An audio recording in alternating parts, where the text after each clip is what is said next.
Nobody's safe. First, Riku got the Noctis haircut, and then Nomura thought to himself, I'm gonna give it to Sora too. I guarantee you next game, Kyrie's gonna walk out of the fridge dimension sporting this bad boy. And if it can happen to them, it can happen to you. After all, we're in the real world now, baby. Yeah, I'm not super excited for Verum Rex. Never have been, probably never will. I thought the Toy Story Verum Rex trailer back in KH4 was kinda cute, like a tongue-in-cheek stab by Nomura at Square for kicking him off his dream project. But then we learned that Yozora was real and Kingdom Hearts was becoming said dream project, and I was kinda like, I don't really fuck with Kingdom Hearts being turned into Verum Rex for the foreseeable future, but I guess we have no choice but to see where it goes. Graphically, the trailer looks nice. I'm just not a fan of the sort of photorealism thing they're going for here. Sora's outfit looks cool, but this guy doesn't even feel like Sora. He looks like a Digimon protagonist if they tried to render him in CGI and took away his goggles. I wasn't sure if I was even looking at Sora at first, before I noticed his hair spikes sticking up, and I remembered that one post about how Sora's hair keeps sticking up higher and higher each main game, and I put two and two together. But overall, yeah, his outfit's nice. Rip to his clown shoes, though. They unbozoed the clown, kind of stripping away all of the cartoony elements of his design because he's now in the real world, I guess. And that's one thing that sticks out to me. It's been a meme for years now that the Disney elements are being more and more, like, pushed to the back burner, like the Final Fantasy elements. And obviously, the Disney won't be cut entirely because it is a Disney game, but I mean, like, those jokes they're being said for a reason because they're real. I mean, like, look at this trailer. Our boys in Tokyo fighting fucking Seymour Guado's hairstylist, and the only hint of actual Disney is in the tail end after the logo comes up, which almost feels like them going, oh fuck, we forgot to put Disney characters in this Disney game trailer, quick, where's the duck? And don't fucking say, oh, but Sora is a Disney character technically, you know what the fuck I mean.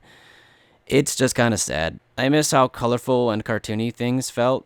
And yeah, series evolve over time, but this is beginning to feel like a different series to me almost. Like, I don't recognize it as Kingdom Hearts to a degree, and I can't say I'm excited for any of it.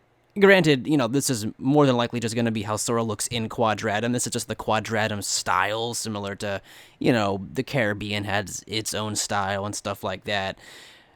But the difference here is that this isn't just a one-off Disney World that you go to for a couple of hours. This is like the main focus of the story. This is where the franchise is shifting. And I just don't fuck with the vibes. It feels like way too much of a departure for me.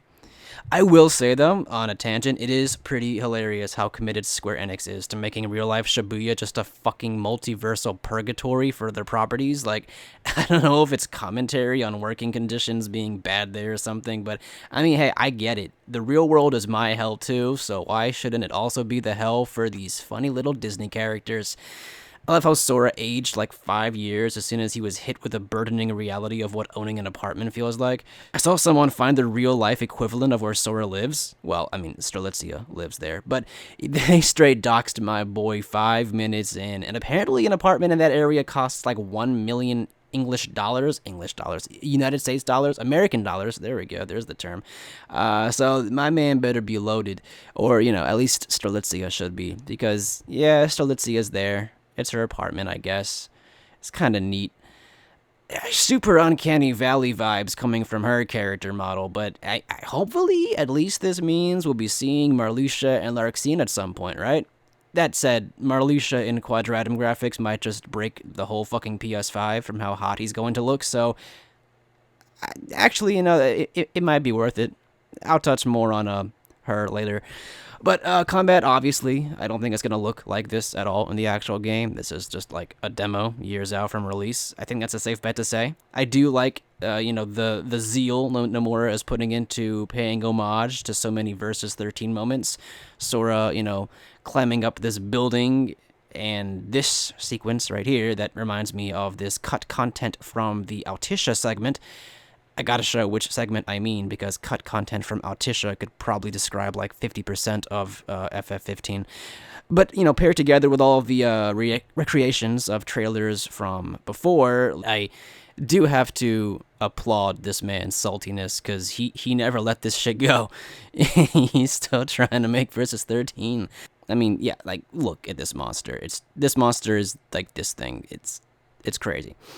Like Strelitzia even seems to be filling the Stella role as of now. We all thought it was gonna be Yozora and Nameless Star, but Sora and Strelitzia are mirroring what little we knew about Noctis and Stella from the original trailers, mainly in how death is a tying theme that brought them together.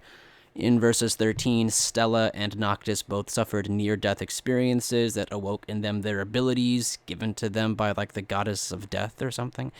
And while here, both Sora and Strelitzia have both been brought to Quadratum via actual death experiences, kind of, strings attached, so that underlying death theme is still, permeating beneath this whole thing, and that's interesting. If I actually had any interest in, Verum Rex versus 13, I might actually find myself looking forward to seeing where it's going, but I really don't. I did want versus 13 once upon a time, and, 15 was, 15 was something, but, it's so many years later, I don't really care, especially not at the expense, at the cost of Kingdom Hearts, losing its own personal flair. I don't think that's really a fair trade-off. Honestly, I don't think Square Enix could have shown anything in regards to Verum Rex and the Yozora stuff that could have gotten me excited, although I do think it's funny that Yozora himself didn't actually show up in this trailer. It'll be really funny if after all of this, Yozora's just gonna be like a one-off side character, not a main character at all. If he's really just this one game dude, that'll be great. I think that'll be perfect for him, because I'm not interested in him. And if I'm not interested in something, everyone else has to suffer if they are interested in it. Because, I honestly don't know where the Disney stuff is going to come into play here. I've heard people say that Quadratum is just going to be like the prologue world, and they'll switch back to the regular Disney stuff with, Riku or Kairi later on, but I don't know if I buy that. That seems just seems like hopeful wishing. If any Kingdom Hearts game, first of all, was going to have multiple campaigns across multiple main characters, I feel like that should have been Kingdom Hearts 3, because it had a shitload of characters and arcs to deal with, but that just ended up being like the Sora Power Hour for 20-ish hours, with, special cameo appearances by Aqua or Riku every once in a while. If this is the game that gets multiple campaigns between separate characters, I feel like that's kind of a waste, or maybe backwards is a better term. Not a bad thing per se. I'm all for, spicing up the status quo every now and again, especially since they're diverging from the regular feel of Kingdom Hearts to such a degree. But I feel like if they're gonna just stick, I feel like they're just gonna stick with only playable Sora in every other main numbered game. With that in mind, I can only imagine either a scenario where Disney worlds begin to leak into Quadratum, so you get areas around the city that turn into other areas, or maybe worlds in Quadratum are connected to the city, like how in the Age of Fairy Tales it was one big connected landmass. So if you leave the city of Quadratum and trek a couple miles to the west, you'll wind up at a beach for Moana or something. I mean, obviously, Moana won't be in this. I don't expect any animated movie from Disney to be in this at all. That's just an example, but you see what I'm getting at. We see what looks like the leg of a robot from Star Wars in the forest, and I've never seen Star Wars, so I don't know if robot's the correct term or not. I don't really give a fuck, but normally I'd be skeptical since Kingdom Hearts fans like to pop theories out of their asses at the drop of a fucking hat, but this is this is legit the same robot leg. I can't really dispute this.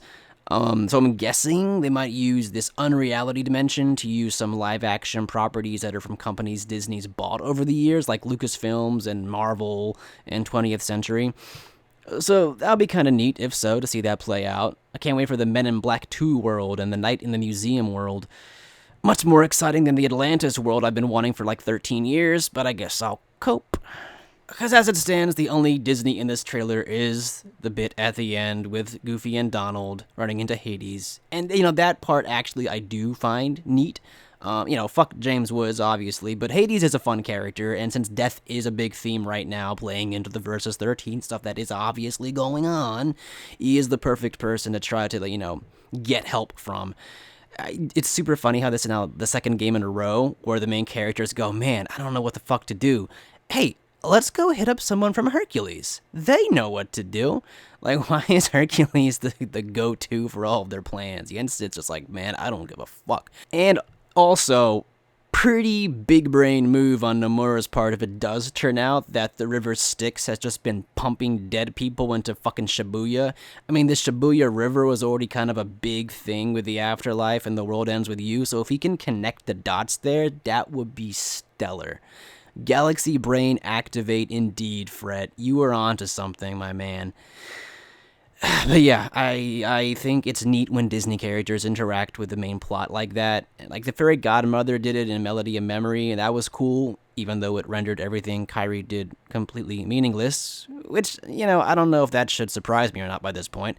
But I will be interested if they are able to, follow up on that trend with Hades here, doing something similar. That's cool. But overall, yeah, I'm not a big fan of the realism approach. The art style does not jive with me, at least not like as a Kingdom Hearts game. I think that's the thing. The art style is good. The graphics are cool. It doesn't feel like Kingdom Hearts. It feels more like a Final Fantasy game with Kingdom Hearts characters, and said Kingdom Hearts characters have now been redesigned to look more like Final Fantasy characters. I mean, look at this kid from World of Final Fantasy. Is this not Sora's haircut? Does he have his haircut because Sora is now in what is basically the KH equivalent of a World of Final Fantasy? We're getting way too meta here, Nomura, and I cut this shit out. It's like the one episode of Naruto, where Naruto fights Pain and everyone flipped the fuck out because the animation was ass. And no, the animation was not ass. There's a difference between animation and art style. The art style just didn't suit Naruto. The animation was, spectacular. It's like the same thing here. The graphics are really good, but I don't think they fit Kingdom Hearts. At least, not entirely. Oh, yeah, who was narrating the trailer, by the way? Another tangent, but I heard it was Xehanort's voice actor narrating it, in which case, fuck me in the ass, because I swear to God, if Xehanort comes back, I will cry. I've been up all fucking night for migraines, and I'm too clocked out for that kind of depressing news. Xehanort better stay the fuck away. Finish Dark Road, I guess, but I don't even care about Dark Road, man. Speaking of art styles shifting over the years, let's take a quick look before I sign out at this new Nomura artwork real quick. Really good stuff overall. And I'm not saying this next part to dismiss the man's talents because he is really fucking good, but man, do I miss the old art style, the old Nomura with the bold lines and smooth colors. This picture right here is where Kingdom Hearts artwork peaked. Everything now is just like, it's kind of sketchy and rushed. Like, none of it is bad by any measure of the word. Obviously not. It's all really good. But I mean, this man admitted that he, finished this piece like 10 minutes before it was due this morning. And yeah, I can see that. I believe him. Let's analyze it real quick, just for the fuck of it, because the composition really interests me. So, we start off with the four Norts in the middle. Really strong start. Xehanort's looking spectacular. Moving over to the right with this fun little quartet, all of them looking spectacular except for whatever the fuck Zigbar's doing here. I don't know. It's like, nah, looking really, really, whatever the fuck. But still, overall, really good. Love, Jack Garland right here. Now let's move over to the other quartet on the left, and, what? It's a quintet? Balancing is for losers, apparently, says Nomura, drinking his 18th cup of coffee this morning, as he scribbles Vexen's torso, not caring that he simply fades away and tapers off into the middle distance. I love Ienzo here, though. Dylan and Alias continue to be so cucked that they don't even make the cut for the anniversary picture, and Ienzo is forced to stand with his old co-workers, the villains. That's hilarious. I want to almost believe Nomura was going for like these are the traitors angle, since Demix and Vexen and Saix and Ienzo are the ones who help bring back Roxas and Shion. But then we have fucking Vanitas here as well. Like, well, what are you doing here? My guy.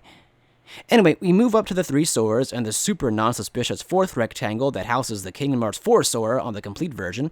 They look fine. The Kingdom Key balancing things out with Naminé and Strelitzia because they're the same fucking person works for me, and Riku and Kairi on the sides are good.